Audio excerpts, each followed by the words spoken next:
Saúde os irmãos com a paz de Cristo Jesus. É uma alegria estarmos juntos cultuando ao Senhor nessa noite. E ainda de pé como nós estamos, eu gostaria de convidar os irmãos a abrirem suas Bíblias no Evangelho de João, no capítulo 19. Nós vamos ler do versículo 17 ao versículo 30. João, capítulo 19, do versículo 17 ao 30.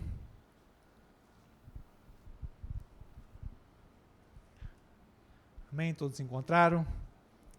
Graças a Deus. Diz assim: E levando ele às costas a sua cruz, saiu para o lugar chamado Calvário, que em hebraico se chama Gólgota, onde o crucificaram, e com ele outros dois, um de cada lado, e Jesus no meio. E Pilatos escreveu também um título e pô-lo em cima da cruz, e nele estava escrito: Jesus Nazareno, Rei dos Judeus.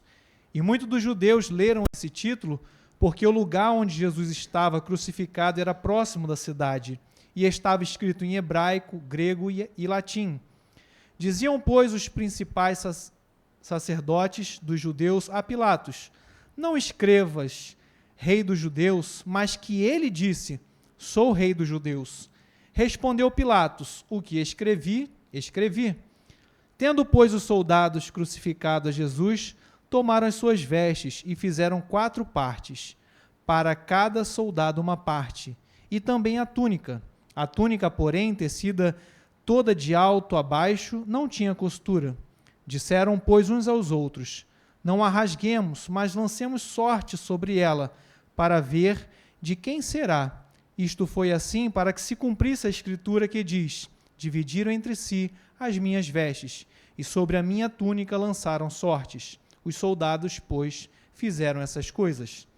Junto à cruz de Jesus estava sua mãe e a irmã de sua mãe, Maria, mulher de Clopas, e Maria Madalena.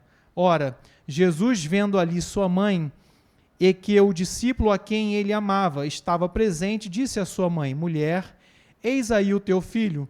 Depois disse ao discípulo: Eis aí a tua mãe. E desde aquela hora, o discípulo a recebeu em sua casa. Depois, sabendo Jesus que já todas as coisas estavam terminadas, para que a escritura se cumprisse, disse: Tenho sede. Estava, pois, ali um vaso cheio de vinagre, e encheram de vinagre uma esponja, e pondo-a no sopo, lhe achegaram à boca. E quando Jesus tomou o vinagre, disse: Está consumado. E inclinando a cabeça, entregou o Espírito. Glórias a Deus, irmãos, podem se sentar, louvando, adorando e glorificando ao Senhor. Esse trecho que nós lemos diz já no versículo 17 que Jesus, ele toma a sua cruz e vai para o lugar chamado Calvário, o lugar chamado Gólgota em hebraico, que traduzido é o lugar da caveira. E Jesus, ele vai caminhando para aquele lugar. Entretanto, a cruz, a morte na cruz, não pegou Jesus de surpresa. Jesus ir para a cruz não foi algo que o surpreendeu, não foi algo inesperado na sua vida. Muito pelo contrário, a morte de Jesus na cruz foi algo planejado, como o pastor aqui ainda falava na sua palavra sobre planejamento. Deus também planejou, Deus também arquitetou esse plano da morte de Jesus na cruz do Calvário. Esta foi uma morte planejada, um plano criado antes da fundação do mundo. Um plano que envolvia o nascimento de Jesus, o Filho de Deus.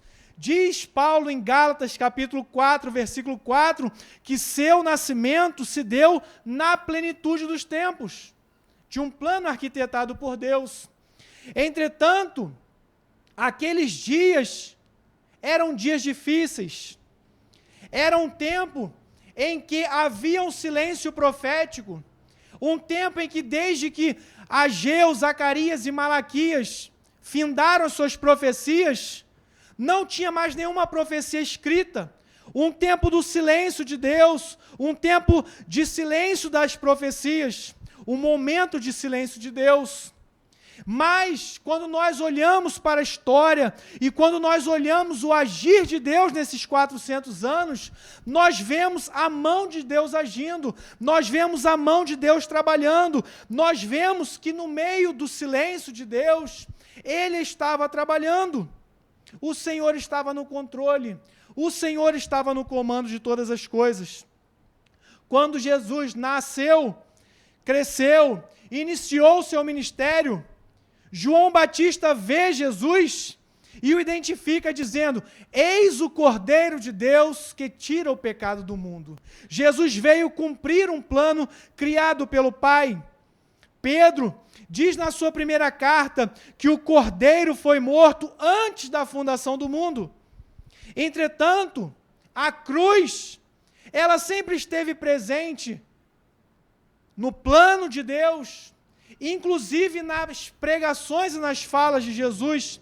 Quando nós vamos ver os ensinos de Jesus, em Mateus, no capítulo 10, versículo 38, Jesus disse: quem não toma a sua cruz e não segue após mim, não é digno de mim. Mateus, capítulo 16, versículo 24, então disse Jesus aos seus discípulos: se alguém quiser vir após mim, renuncie-se a si mesmo, tome sobre si a sua cruz e siga-me.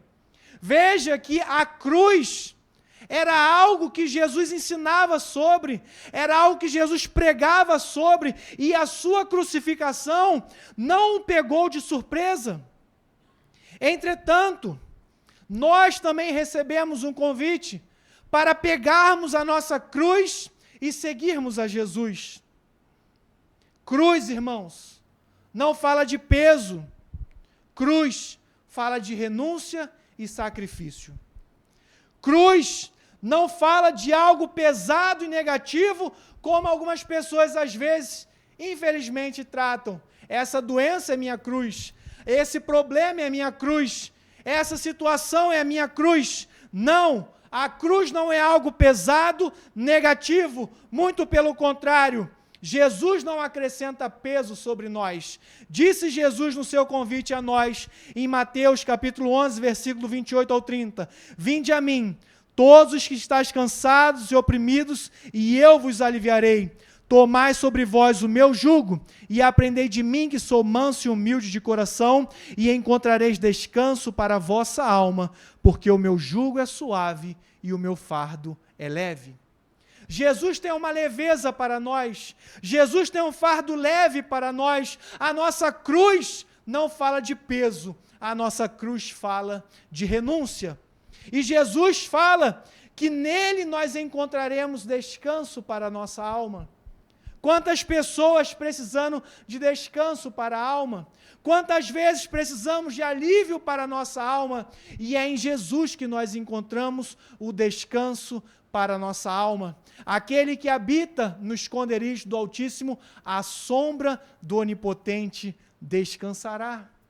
Deus tem descanso para nós. A nossa cruz não é peso, a nossa cruz é renúncia. Deus tem descanso para a nossa alma.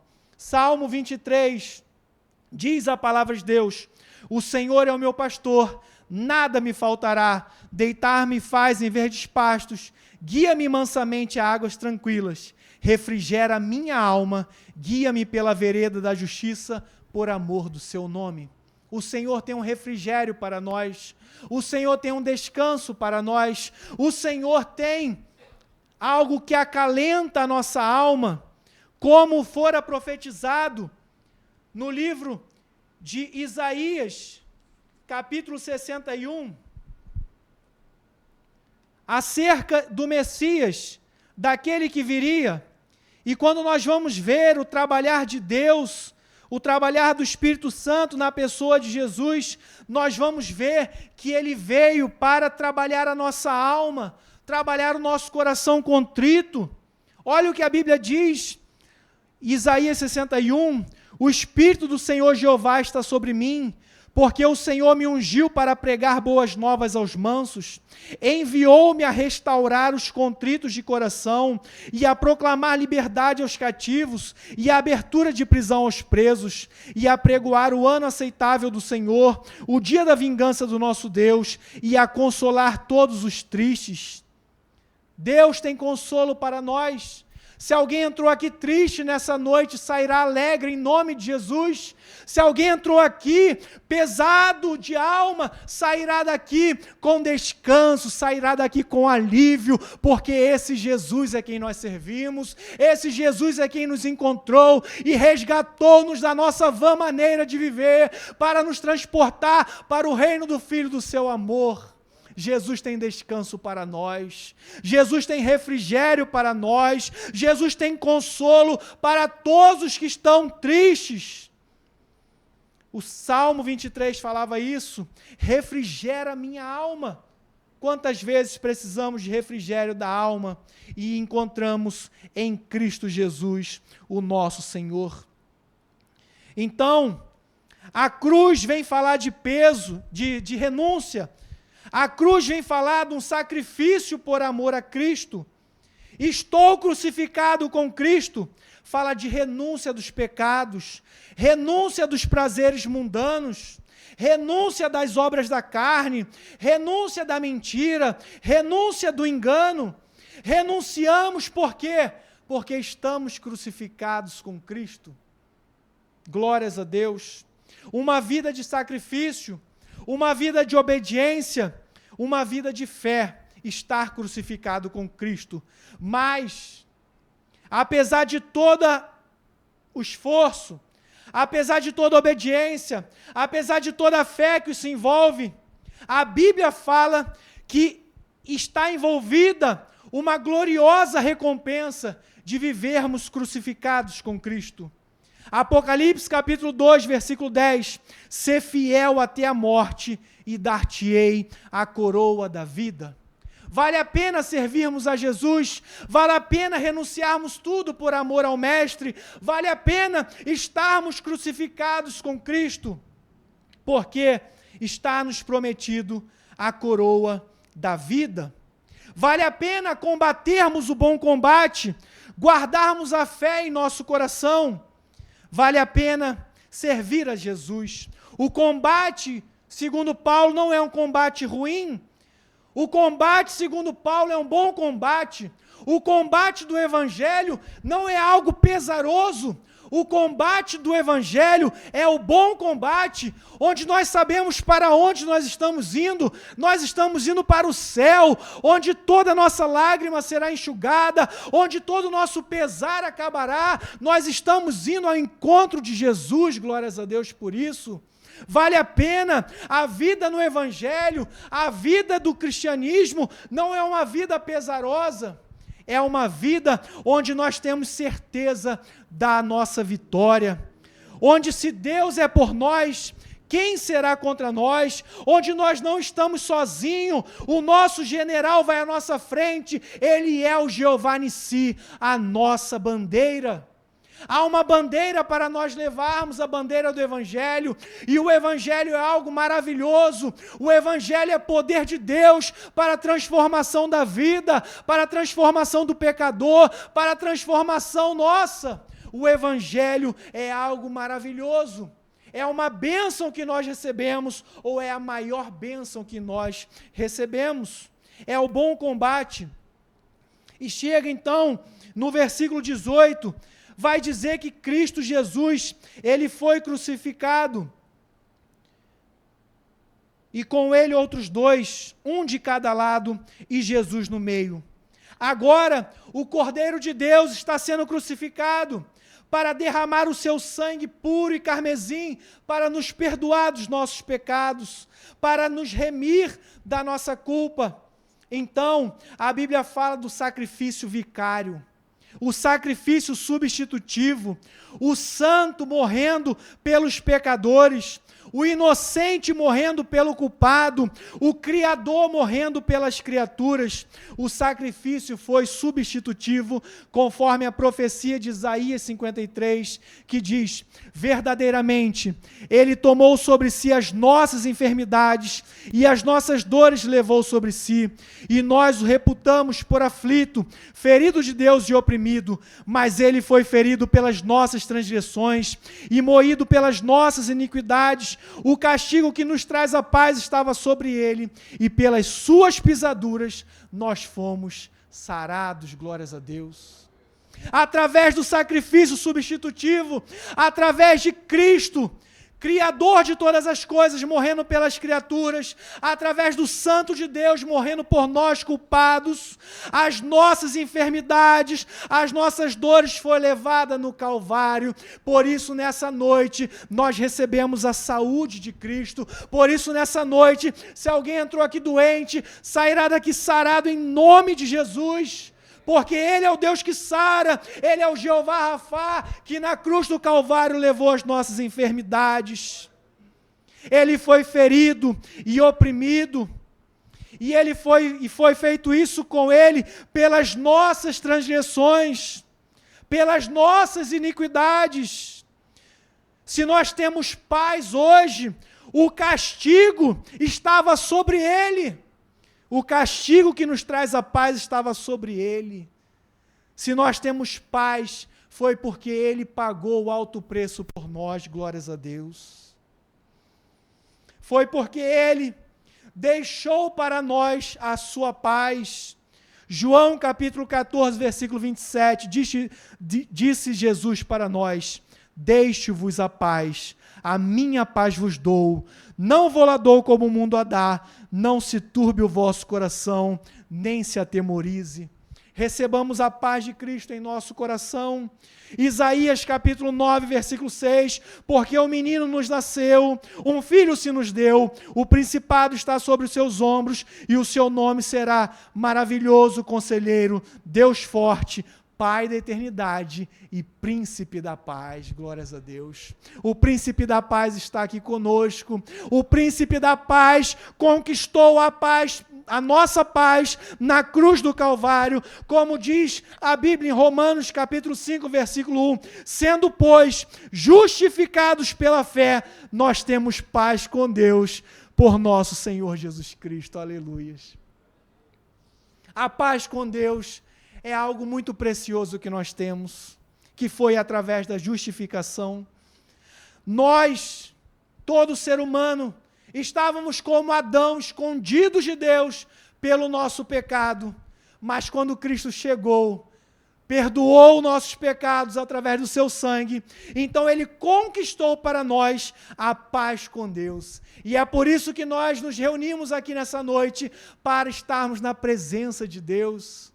Se não fosse Cristo Jesus, como nós entraríamos na presença de Deus? Se não fosse Cristo Jesus, nós estaríamos escondidos da face de Deus, mas através da justificação pela fé, através da paz que nós recebemos, então nós estamos na presença do Senhor, invocando o seu nome, invocando a sua presença, porque a Bíblia diz: perto está o Senhor daqueles que o invocam. Glórias a Deus. Então, quando nós estamos invocando a Deus, Ele está perto de nós, ouvindo o nosso clamor e recebendo a nossa adoração. Mas nós só estamos aqui nessa noite porque um dia Cristo morreu no Calvário em nosso lugar, conquistando para nós a paz com Deus. Aleluias. E agora, Pilatos vai escrever um título e colocar em cima da cruz, e o título era: Jesus Nazareno, Rei dos Judeus. Esse mesmo Pilatos, que consentiu na morte de Cristo, agora ele estava reconhecendo o senhorio de Cristo, reconhecendo o que a igreja também reconhece, que Jesus Cristo, Ele é Rei. A igreja, desde a igreja primitiva até a nossa igreja, nós sempre reconhecemos que Jesus é Rei dos reis e Senhor dos senhores. Apocalipse capítulo 1, versículo 8, eu sou o alfa e o ômega, o princípio e o fim, diz o Senhor, que é, que era e que há de vir, o Todo-Poderoso, aleluias, e é por isso que nós o adoramos, é por isso que nós o exaltamos, porque Ele é Senhor da nossa vida, Ele é Senhor. Jesus Cristo, então, através do seu sangue derramado na cruz, Ele vai comprar a sua igreja, Ele vai nos comprar para ser o nosso Senhor, para ser o nosso Salvador, e a Cristo então seja a glória, a majestade, o domínio, o reino, a adoração para sempre, porque Ele no Calvário nos comprou, porque Ele no Calvário se transformou no nosso Senhor e no nosso Salvador. E é por isso que a igreja usa esta forma de tratamento a Cristo Jesus como sendo Senhor, não apenas uma forma respeitosa de dizer, mas também reconhecendo a sua divindade sobre nós. Ele é Senhor, Ele é Rei, Ele é o Todo-Poderoso. Filipenses capítulo 2, versículos 10 e 11, para que ao nome de Jesus se dobre todos os joelhos dos que estão nos céus e na terra e debaixo da terra, e toda língua confesse que Jesus Cristo é o Senhor, para a glória de Deus Pai, aleluias. Quando nós reconhecemos Jesus como Senhor, nós glorificamos a Ele, mas também nós fazemos para a glória de Deus Pai, e é por isso que Deus se agrada do nosso louvor, e é por isso que Deus se agrada do nosso culto, e é por isso que Deus se agrada da nossa adoração nessa noite. Ele é o nosso Senhor, o único digno de abrir o livro e de desatar os seus selos, conforme diz a palavra de Deus em Apocalipse capítulo 5, eu gostaria de ler com os irmãos. Apocalipse capítulo 5, do versículo 1 em diante, diz a palavra de Deus: e vi na destra do que estava sentado sobre o trono um livro escrito por dentro e por fora, selado com 7 selos. E vi um anjo forte, bradando com grande voz: quem é digno de abrir o livro e de desatar os seus selos? E ninguém no céu, nem na terra, nem debaixo da terra podia abrir o livro, nem olhar para ele. E eu chorava muito, porque ninguém fora achado digno de abrir o livro, nem de o ler, nem de olhar para ele. E disse-me um dos anciãos: não chores. Eis aqui o leão da tribo de Judá, a raiz de Davi, que venceu para abrir o livro e desatar os seus 7 selos. E olhei, e estava no meio do trono e dos 4 animais viventes, e entre os anciãos um cordeiro, como havendo sido morto, e tinha 7 pontas e 7 olhos, que são os 7 Espíritos de Deus enviados a toda a terra.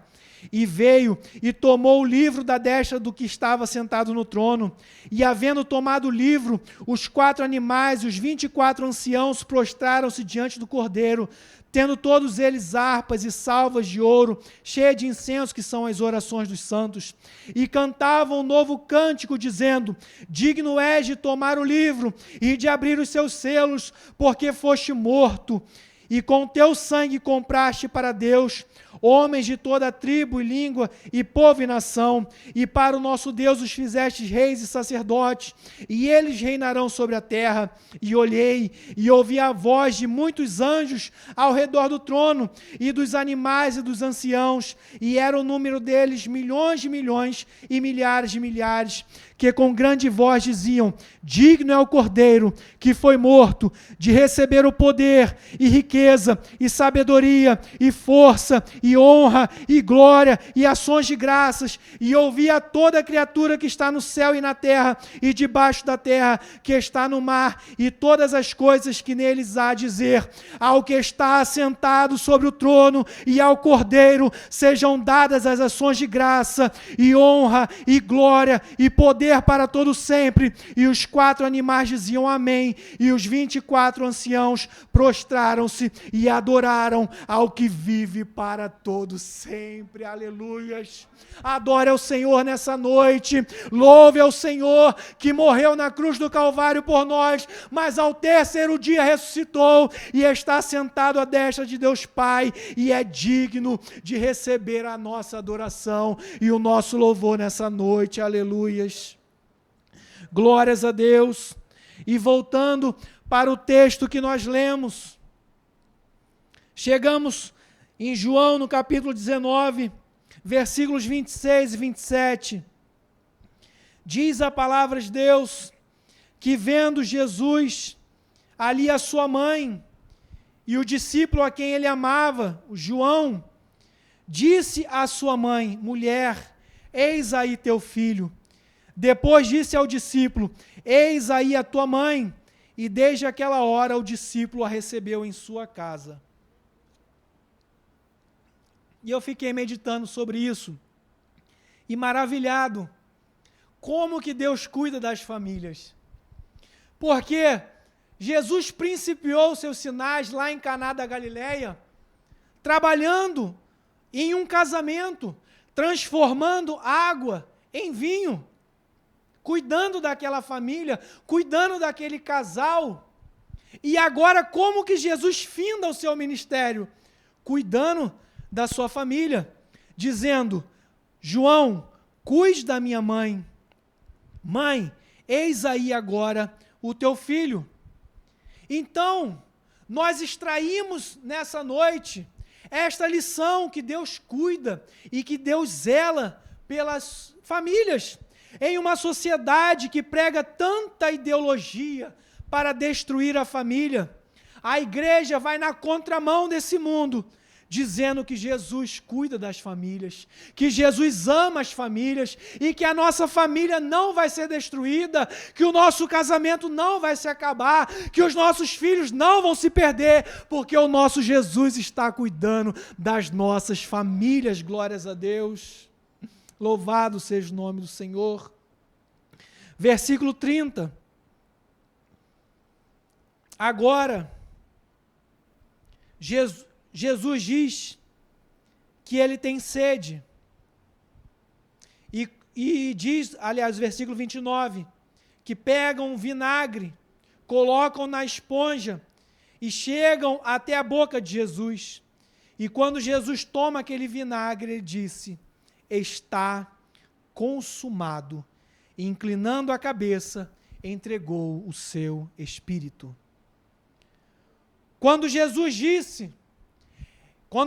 brada na cruz do Calvário, está consumado, naquele momento, a nossa salvação estava sendo finalizada.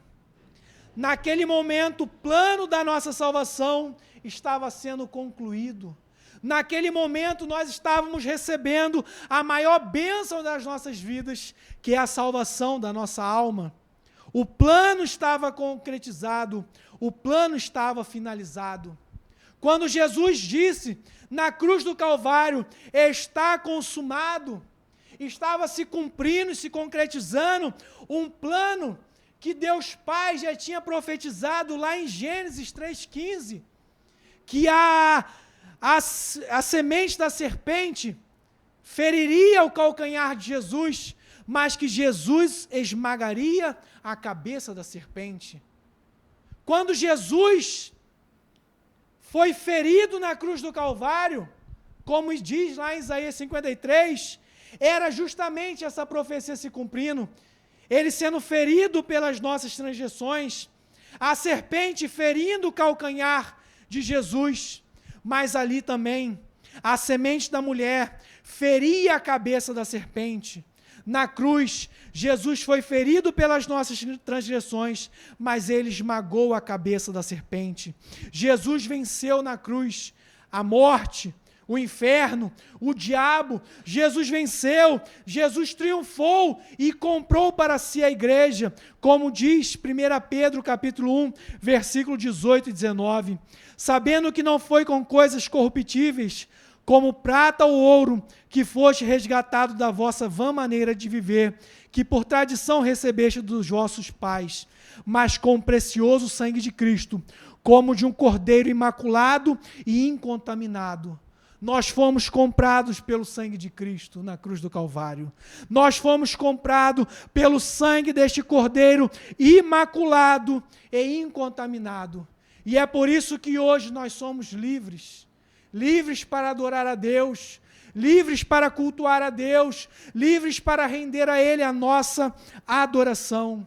Então, eu gostaria de meditar sobre isso com os irmãos. Era essa a proposta, de meditarmos um pouco sobre a morte de Cristo Jesus no Calvário, as bênçãos que nós recebemos, oriundas dessa morte, e que quando Cristo bradou em alta voz, está consumado, lá nós fomos salvos. E hoje, aquele que recebe a Cristo como seu Senhor e seu Salvador, tem a certeza e a convicção da vida eterna. Porque Deus amou o mundo de tal maneira que deu o seu Filho unigênito para que todo aquele que nele crê não pereça, mas tenha a vida eterna. Nós louvamos ao Senhor porque a obra foi consumada, nós louvamos ao Senhor porque nós fomos salvos, nós louvamos ao Senhor porque nós temos a esperança da vida eterna. E mesmo que estejamos mortos, nós sabemos que nós ressuscitaremos e viveremos com Cristo para toda a eternidade. E eu agradeço a oportunidade em nome de Jesus. Prezado, a paz do Senhor Jesus, estamos muito felizes com o seu acompanhamento dessa mensagem que foi transmitida. E é importante você saber que Jesus é o nosso maior e melhor amigo, socorro em todos os momentos.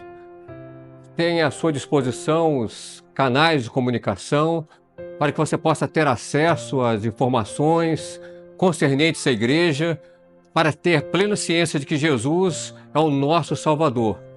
A Igreja Assembleia de Deus Recreio é uma igreja que adora o Senhor e que prega o Evangelho.